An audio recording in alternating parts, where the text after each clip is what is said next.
For today's lesson, we are going to discuss about percentiles using group data.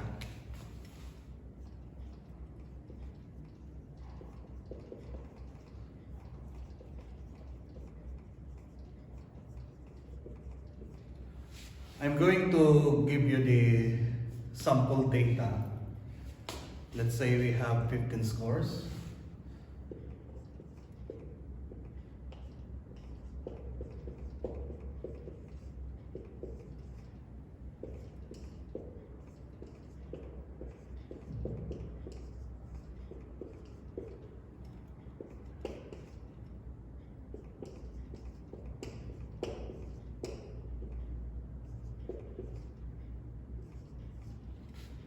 Okay, so this is now the given. Then we are going to find the following percentiles. P10,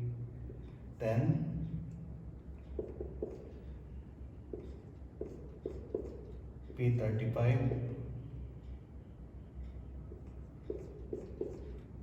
P50, P80, and P95. So percentile 10, percentile 35, percentile 50, percentile 80, and percentile 95. Since this is about group data, we are going to start finding the value of the range, same as in quartile group data. The formula for range is equals to highest score minus the lowest score.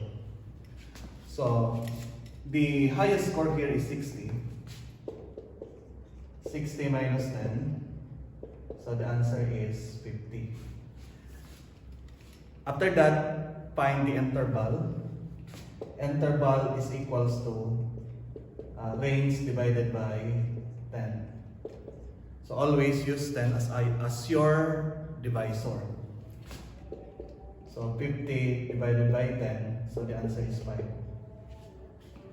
Since the interval is 5, then compare it to the lowest score. The lowest score in the sample data is 10.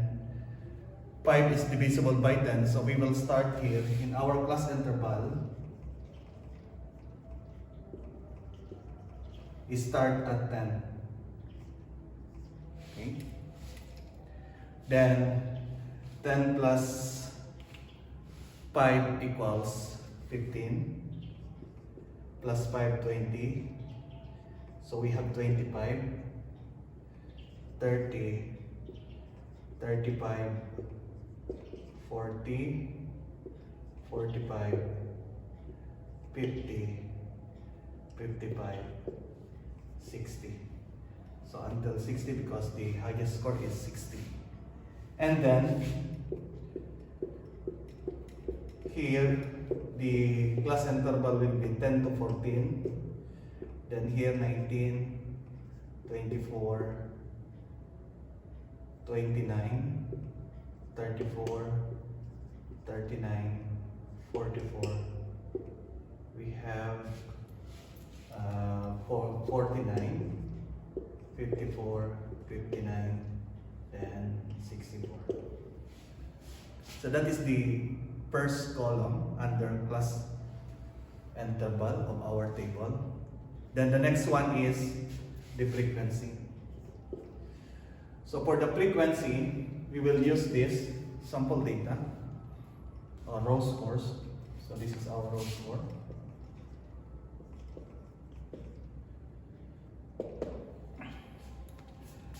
So 10 to 14, we have 2. Then 15 to 19, we have also 2. 20 to 24, we have 3. 1, 2, 3. 25 to 29, so we have 1. 30 to 34, we have 2. 35 to 39, we have 1. 40 to 44, we have 1. 45 to 49, we have 1. 50 to 54, we have 1. Then 55 to 59, 0. Then 64, 1. Then find the total, the sum. 1, 2, 3, 4, 5, 6, 7, 8, 9, 10, 11, 12, 13, 14, 15. So that will be your total frequency. 15. Then after that is the cumulative frequency greater than. CF greater than. So starting here, just copy 2. Plus 2 equals 4, plus 3, 7, 1, 8, we have now 10, 11, 12, 13, 14, 14, and 15. Okay, so we just only add, then we end up at 15, same as the total number of frequency. Then after this, constructing your table, we can now solve for the percentile 10, which is the number 1. But before that, we need to find the location. We call it the percentile 10 class, P10 class. So to find the P10 class for number 1, so you are going to use 10n over 100. So the value of n is, this is equals to 15, the sample data. So 10 times 15 over 100. So 10 times 15, using your calculator, we have now, then divide by 100. So equals 1.5. 1.5. Since we have 1.5 as our P10 class, so using the cumulative frequency greater than, so the class interval will be here. So this will be your FP10, frequency of the percentile 10. Then XLB will be here. So XLB will be 9.5. Then your CFB below the frequency is equals to 0 because there is no given here. Then I is equals to 5. So we can compute now the percentile 10 using this formula. P10 is equals to XLB plus quantity 10n over 100, then minus CFB divided by FP10, then times I. So XLB is 9.5, is equals to 9.5 plus 1.5 minus 0 is 1.5 divided by 2 times 5. So using the calculator, we have now 1.5 divided by 2 equals times 5, so equals 3.75. So we have 9.5 plus 3.75.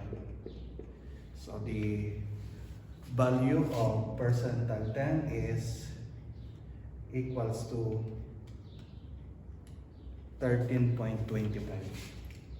So this is now the answer, 13.25. So if we will check, 13.25 is lies on this interval, class interval 10 to 14. Next is number 2, P35. So first we are going to find the P35 class. So let us show the solution here. P35 plus, so we have 35n, so 35 times 15, 35 times 15 over 100. So let us use the calculator.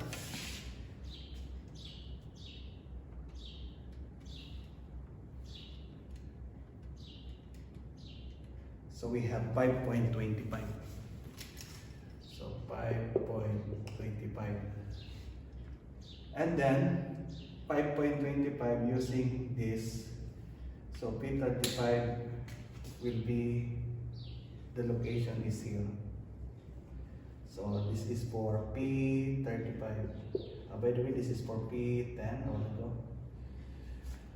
So this will be your FP35. Then this is your CFB.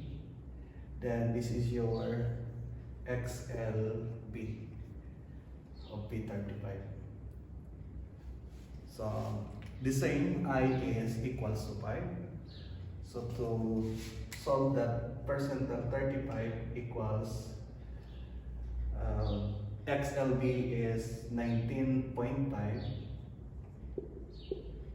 plus we have 5.25 minus 4 all over 3 times the class interval is equals to 5. Then 19.5 plus, so let us use the calculator.